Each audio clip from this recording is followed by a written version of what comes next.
my mind, I was never going to walk right again. Before we were through, we had walked 23 steps. And that was my first steps of freedom. This patient is saying thank you.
Everybody, welcome back to the Daily O. I'm Mally Jones. And I'm Destiny Adams. Let's take a look at what's going on around campus today. Head over to Boone Pickens Stadium, where they're having a mega sale at the team store on the south side of the stadium. Everything inside is 60% off. The sale began today and will run through Friday. The Oklahoma State Theater Department starts its rendition of Oklahoma tomorrow, a classic staple of the American musical theater. Oklahoma is set in Oklahoma Territory in the days before statehood. The first successful book musical integrating music and dance to drive the story forward, Oklahoma, has become an American treasure suited for the entire family. Oklahoma will be performed at the Sarantine Center, and tickets are $15 general admission, $10 for seniors 65 and up, $10 for students, $5 for children 12 and under. When your mother told you to stop watching TV and go outside, she was right. But there's a faster growing enemy of physical activity. A new study published in the Journal of the American Medical Association shows the time people spend sitting in front of computers is rising dramatically. From 2001 to 2016, leisure computer use rose between about 5% and 38%, depending on how old you are. 43% of Americans now use a computer for at least 2 hours a day. A quarter of us use one for at least 3 hours. The end result is teens spend about 8.2 hours sitting each day, and adults sit for about 6.4. Sedentary behavior is known to contribute to obesity, heart disease, diabetes, and cancer. The good news is, cardiologists say even short breaks of light physical activity can help offset the increased risk of heart disease. Of course, longer, more intense activity is better, but any activity is better than none. By the way, Mom was still right about television. 65% of the population reports watching at least 2 hours of TV a day, but at least that number hasn't grown over the past 15 years. A stage musical based on the girl group Destiny's Child is in the works. And you can thank Beyonce's dad for making it a reality. Matthew Knowles says the production is called Survivor, the Destiny's Child musical, and will be told from his perspective. Knowles says Survivor will take a closer look at what he dealt with during what he called his pioneering climb in the music industry. Knowles managed his daughter's career, both while she was in Destiny's Child and for part of her solo career, before they cut their professional ties in 2011. The musical is expected to premiere in Houston, which happens to be Beyonce's hometown, next year. It will then go on the road. Knowles says he would like to see Survivor play on both Broadway and London's West End. Prosecutors in Modoc County, California, say they will not pursue child endangerment charges against two people following an unusual discovery at their home. These are the suspects: 25-year-old Mercedes Williams and 25-year-old Ramon Zendejas. Modoc County Sheriff's deputies are serving a search warrant at the home last week when they found two young children in two separate modified cribs. Authorities originally referred to the cribs as cages that were secured to the wall like dog crates. But on Tuesday, the Modoc County District Attorney says it was determined the cribs did not endanger the children, adding the cribs in question can be purchased on Amazon. The prosecutor also says the incident was blown out of proportion. However, Williams and Zendejas still face charges for misdemeanor meth possession. Also found at the home, 3 firearms, ammunition, and evidence of a butane honey oil lab. Modoc County Sheriff Tex Dowdy says it's possible that the two adults put the children in modified cribs to, quote, keep them away from the other items that were located within the residence. Now Jason Calicchio is going to get us caught up in a New York Minute. Welcome to the New York Minute. I'm Jason Calicchio. A California skydiver who lost a prosthetic limb during a jump has been reunited with it, police say. Dion Calloway lost a leg during a jump from 10,000 feet. It was later found in a nearby lumber yard. Authorities were able to track the skydiver down and return the $15,000 prosthetic. Calloway actually lost his natural leg in a skydiving accident 2 years ago, but neither incident has discouraged him from doing what he loves. A unique school safety idea from two Massachusetts kids has come to life in eye-popping 3D. This elementary school crosswalk in Medford appears to rise up from the street, but it's all a painted illusion aimed at getting drivers to stop for students. The idea was cooked up by two students after a close call with one of their siblings. The kids worked with city officials for over a year to make the idea a reality. Now there are plans to add 3D crosswalks to the city's other elementary schools. And finally, there's a new pop-up museum that just opened in Japan, and it's dedicated to, poop. Maybe this should have been story number 2. It's called the Unko Museum. Unko is Japanese for, well, you guessed it. Thankfully, the exhibits are all colorful, cute, and pop art designs of the aforementioned subject. So far, nearly 10,000 people have visited in the first week alone because, I have absolutely no idea why. That's it for the New York Minute. We'll be right back after this commercial break.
A heartbreaking end to the case we've been following for nearly a week. Investigators have found the body of 5-year-old Andrew A.J. Friend in a remote area of Woodstock, Illinois. His parents are in police custody and face a combined total of more than 20 charges. In connection to A.J.'s death and disappearance, Cameron has more. A tragic ending in the disappearance of New Andrew details A.J. are Friend. coming out in the case of It is with heavy heart that the Crystal Lake Police Department reports that we've located what we believe to be the body of Andrew A.J. Friend. Police announcing information from A.J.'s parents led investigators to the body of the 5-year-old boy. Based on the current information and evidence, both Joanne Cunningham and Andrew Friend are being charged with the death and disappearance of A.J. Earlier in the day, law enforcement seen removing items, including a shovel and mattress, from the boy's home. A.J. went missing nearly a week ago, his father telling the 911 dispatcher he last saw A.J. the night before reporting him missing. Doctor's appointment this morning. When I got back from the doctor's appointment, I checked in on him, said good morning, and he wasn't there. Crystal Lake Police releasing several reports of previous visits to the home. One officer describing unlivable conditions with dog feces and urine around the home, as well as a suspicious bruise on one of the children. A younger sibling of AJ's was removed from the house following his disappearance. New details are coming out in the case of pipe bomber Cesar Sayosi. Sayosi wrote in a letter to a federal judge that going to Trump rallies, quote, became like a newfound drug. Details about the letter came in a court filing released Tuesday. Sayosi pleaded guilty last month to 65 felony counts, including using weapons of mass destruction in an attempted domestic terrorist attack. He confessed to mailing 16 explosive devices to various individuals and entities, primarily high-profile Democrats and CNN. None of the devices exploded and no one was hurt. A 4-day nationwide hunt resulted in Sayosi's arrest in Florida. He has not yet been sentenced and could receive life in prison. Sharing her success with her students, Yoko Grove teaches Japanese at East High School. She taught her students a lesson in patriotism this year. じゃあ今日の先生はジャン君お願いします。She's very fun. She makes sure every period we learn something new. はい、綺麗です。はい、綺麗です。綺麗です。はい、皆さん。はい、I teach Japanese 1, 2, 3, and 4. My first year, I remember I struggled a lot, and she would always be there, and she helped encourage me. 悲しい。Many of them, they want to keep studying Japanese after they graduate from high school. 上で焼かれて She talked about it, and she's like, I'm going to get my U.S. citizenship. 初めて When she told us, I think we were all very excited, and she took her test. はい、さようなら皆さん。All right. After the Christmas break, I decided to get the citizenship, so I started the process in the beginning of January. One of your teachers here today, Ms. Yoko Grove, is becoming a citizen. We didn't know it was going to be here until recently, and so when we were told, we were all very excited because we really wanted to see it. Please stand and raise your right hand. That I will support and defend the Constitution. Just wanted to share with my students so we can go through this journey together. I now declare each of the petitioners a citizen of the United States. Oh, thank you, Brenda. Thank you. I thought it was beautiful. It made me tear up a little bit. I would inspire them to get motivated and study hard and pursue their dreams. We're going to take another break, and when we come back, Dallas will bring you your sports. Determining your future by selecting a major can be difficult. It's okay to be undecided. Connect with the College of Arts and Sciences, where your options are endless. Where you can uncover your passions and achieve your goals. Express your creativity by exploring a career in the visual and performing arts. Investigate new discoveries to make the world a better place with a career in science. Advance knowledge, communicate progress, and contribute to a healthier planet with a career rooted in the social sciences. Discover your career by looking at the world from different perspectives through the humanities. Realize a better tomorrow through problem solving and mining data that can change lives. CAS prepares you to succeed through internships, study abroad, student-guided research projects, and service activities. With 109 majors, 52 minors, and 24 departments, the only thing missing is you. College of Arts and Sciences. Connect. Achieve. Succeed. When you have a team of physicians and nurses that really truly care about their patients, that translates into patient care. It's a small practice, it's a small town. Everybody really takes that time to put the patient first. Everybody cares what's happening to me and that I'm making progress and I'm gaining my freedom back and my mobility back. This patient is saying thank you.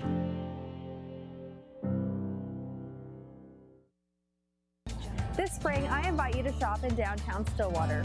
Downtown Stillwater is home to locally owned shops, boutiques, eateries, and dependable professionals that you can trust.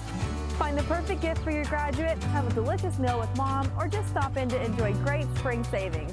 By creating a demand for local goods and services, you can ensure a place for the local businesses that help give our community character and keep it unique. On behalf of Downtown Stillwater, thank you for shopping local.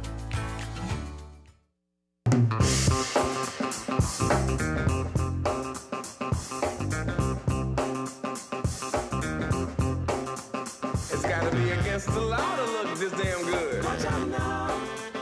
Cause baby, I feel real good and I wish I would. Watch out now. It's gotta be against the law to look this damn good. Watch out now. Everybody watch out. Watch out now.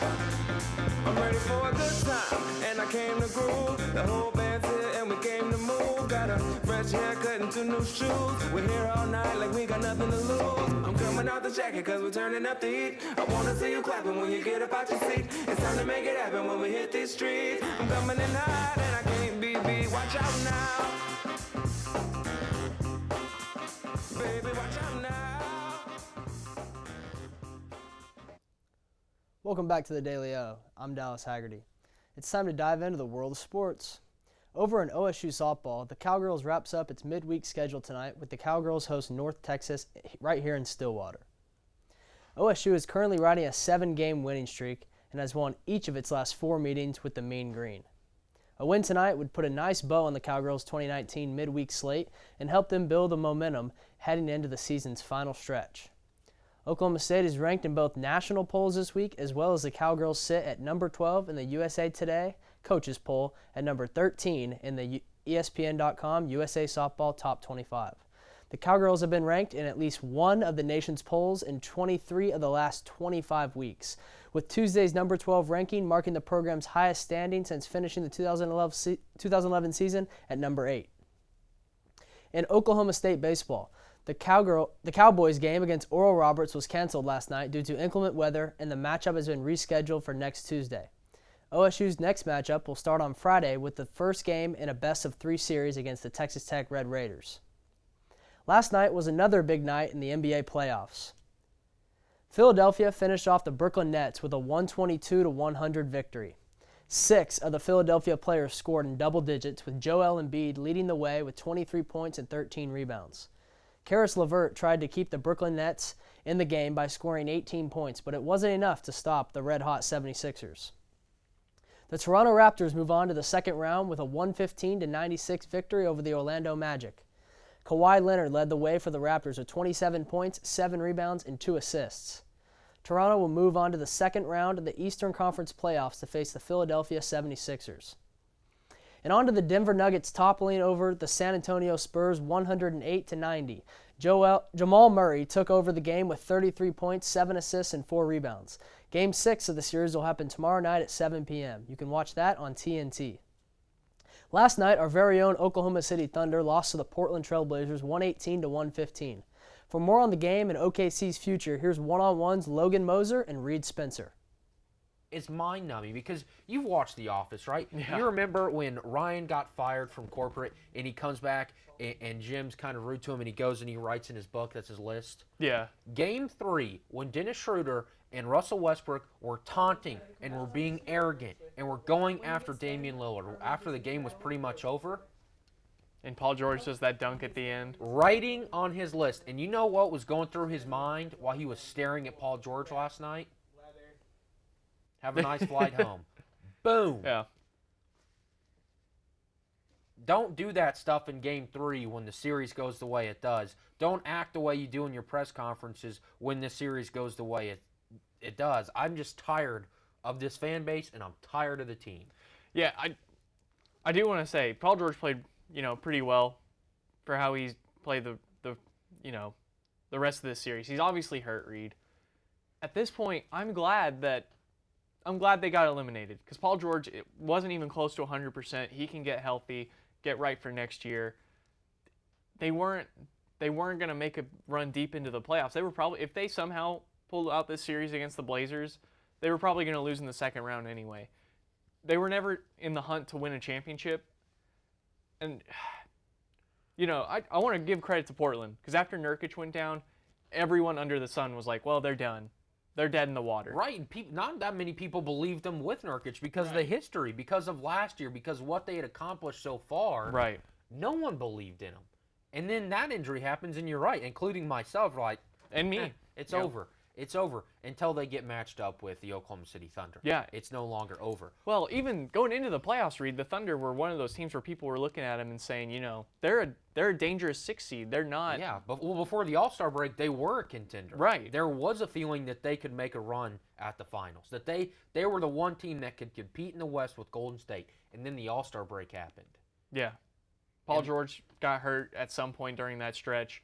Russell Westbrook didn't really have a great season whatsoever as far as shooting the ball and efficiency. And Steven Adams proved to be he was really disappointing in this last stretch of the season, to end the regular season and then the playoffs. Funny you mentioned that. Who was on the bench on that 30-6 run? Steven Adams. Yeah, that's unfortunate because he is a fan favorite. He's great with the media. He's kind of the opposite of Westbrook. He's more playful, funny. We'll be glad to answer questions, but I just don't know if he has a skill set that translates to being one of the best players on a contending team in the NBA today. So I don't know if they can trade him. I'm sure they can because he does have a pretty good skill set and he's good for certain situations. But I don't know what they're going to do moving forward. It's going to be a very interesting offseason. I don't think there's going to be a ton of huge changes, but I think Billy Donovan's probably not going to be the head coach. I imagine everyone on the roster, except maybe like Nerlens Noel, Raymond Felton, those guys that are free agents, they might not be back, but I would imagine Westbrook, Paul George, and Steven Adams are all going to be back. Jeremy Grant will obviously be back. Dennis Schroeder's back, but they're at a fork in the road. We talked about it before the show started. They're not a contending team. They're not one of the best teams right now. They're also not one of the worst teams. They're not going to be picking number 1, number 2. They're not going to be in the hunt for guys like Zion Williamson for a long time. But as the way this team's currently constructed, they're not going to be playing in June or even in May for a really long time either. So, they're at a very interesting point. I think this offseason is very important for the Thunder's future. And that's it for sports. When we come back, there'll be more from the Daily O.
In my mind, I was never going to walk right again. Before we were through, we had walked 23 steps. And that was my first steps of freedom. This patient is saying thank you.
Welcome back. If you missed the top of the show, Destiny's Child is getting a musical rendition based on Beyonce's father.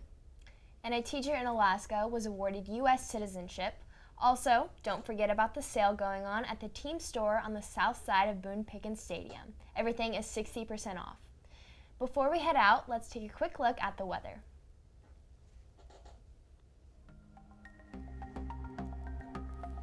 Thursday has a high of 81 and a low of 50. Friday is going back down to 79 with a low of 60. Saturday will go up with a hot 84 and a low 53. Sunday will remain at 82 with a low of 62, and Monday will go back down to 75 and 61.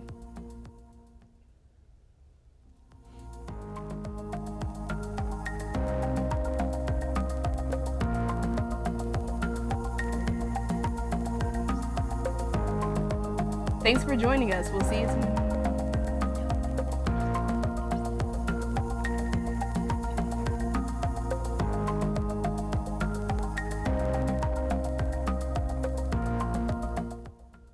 Thanks for joining us. We'll see you tomorrow.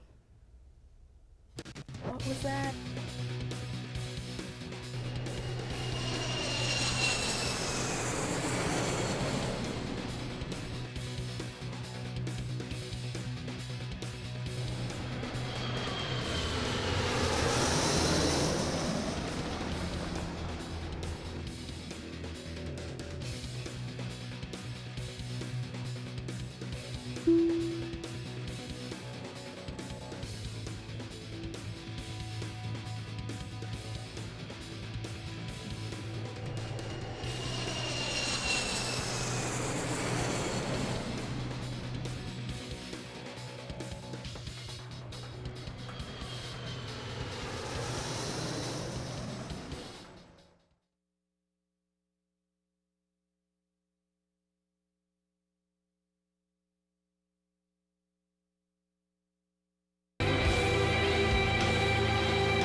Bye.